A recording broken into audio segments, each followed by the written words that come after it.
Welcome back to my channel. তো friends, চলে এসেছি আবার একটা নতুন ভিডিও নিয়ে। দেখতেই পাচ্ছ আমি চিকেন পকোড়া ভাজছি। এটা চিকেন পকোড়া, কারণ বাড়িতে চিকেন পকোড়া করতে হলে আমাকেই করতে হয়। আমি নাকি ভীষণ টেস্টি চিকেন পকোড়া করি, এটা আমার বোনেদের কথা। তো ওরা এলে আমাকে দিয়েই ভাজায়, আর ওরাও বলে যে আমি কিভাবে মানে এত সুন্দর এত টেস্টি চিকেন পকোড়া করি।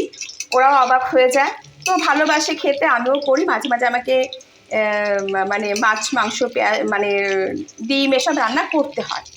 তো একটু বলি যে আমি চিকেনটাকে মানে সকালে যখন চিকেন এনেছিল তখন আমি এটাকে পেঁয়াজ কুচোনো পেঁয়াজ, তারপরে হচ্ছে রসুন, আদা, জিরের গুঁড়ো, ধনের গুঁড়ো, লঙ্কার গুঁড়ো, তারপরে একটু ভিনিগার দিয়েছিলাম, আর নুন মিষ্টি যেটা পরিমাণ মতো সামান্য, এসব দিয়ে আমি এটাকে ম্যারিনেট করে রেখেছি।